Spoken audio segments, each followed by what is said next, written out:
Hey, what's happening everybody? My name is Doodles and welcome to the first episode of a brand new series called This Week in Music. In this series I'm going to be talking about recent news that has been happening in the world of music, everywhere from pop music to metal and everything in between.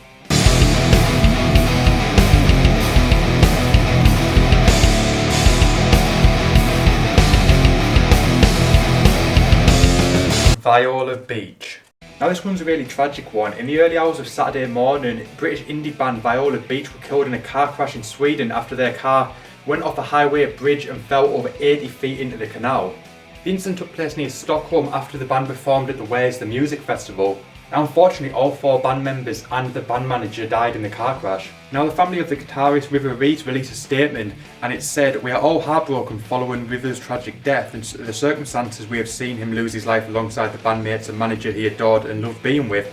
Viola Beach were on such an exciting journey and River could not have been happier. He would have loved to have stuck around for the party.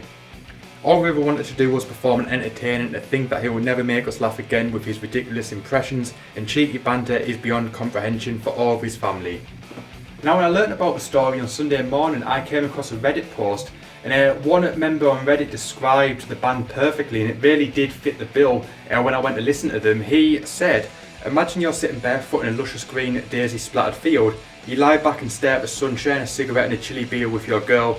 You exhale and pass the cigarette, smiling with bliss.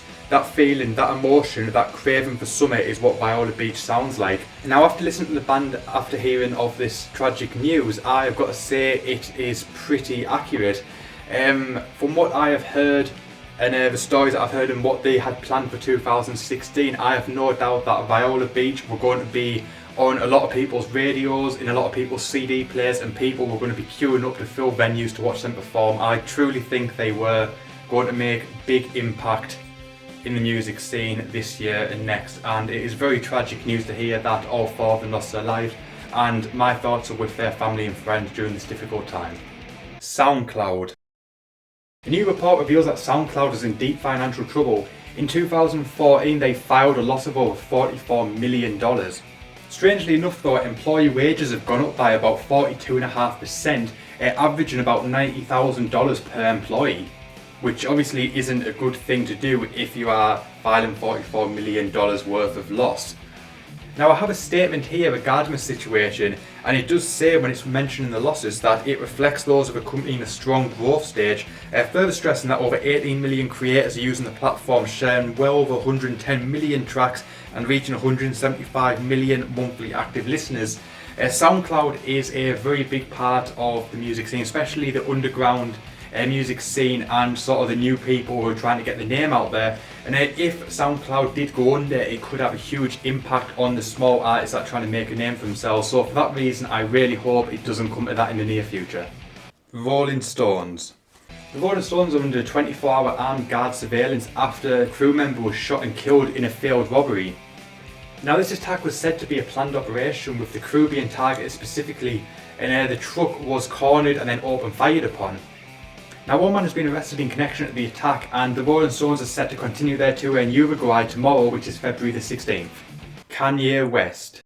And now this one I'm going to read directly as I got it off the internet because it is absolutely brilliant the way that was reported. But last week it was reported that AIDS drug price hiking Uber douche Martin Skhreli was attempting to buy Kanye West's new album for $10 million so that no one could listen to it. Now in a hilarious twist of events, Skhreli has revealed that he's been scammed out of $15 million in the fake sale of the record. I got that one from ultimateguitar.com, and when I read how they reported it, I just thought it was hilarious. My bad, I know it's meant to be a serious news topic, but this guy really is a douchebag. And he made a lot of tweets regarding the situation, and it really does show how much of a nutcase he really is. The tweets, which I'll put up on screen somewhere around there now, the first one says, "Who the fuck has my $15 million? The next one reads, "I need my money back, this isn't a fucking joke, WTF. Now the next one, I can't pronounce the name 100%, so I'll try my best and hope I get it right, or at least close. It says someone named Daquan, or Daquan, said he was Kanye's boy, and I signed the deal to buy Pablo and sent the Bitcoin. Call the police, this is bullshit." And he went on to say, "I hope you all enjoy this stupid music so much, and the fact it has brought me so much pain and suffering, I quit rap." Then his next tweet said, "And second of all, I can make the money back faster than anyone, so the joke is on you if you think I even care." And then his last tweet said, "Also with it, I've gotten in touch with Satoshi, Bitcoin's creator, and he's agreed to help me get the money back. I always win." And now, if that doesn't prove what a complete lunatic, nutbag, and grade A douchebag he is, I don't know what will. Confess. Members of the Iranian metal band Confess were arrested in November 2015 on charges of blasphemy for playing metal music. Now, Metal Nation Radio received a letter stating that the Army of Guardians of Islamic Revolution arrested the band in November. The band was held in solitary confinement until they posted a $30,000 bail in February 5th, 2016. In Iran, blasphemy laws dictate that individuals could be subject to prolonged detention, torture, or even execution if found guilty of the crimes. Now, on a personal note, I really hope that the band get out of this alive and well. It really sucks that they are being punished just for having a passion for something that is really doing no harm to anyone else. You can say what you want about Europe and America at times, they do suck, but at least we have that freedom of expression and we're not being held back and even punished for the music that we love. Guns N' Roses. Now, new reports hit claim that Guns N' Roses have added even more tour dates to 2016. They're going to be taking on South America in the later part of the year.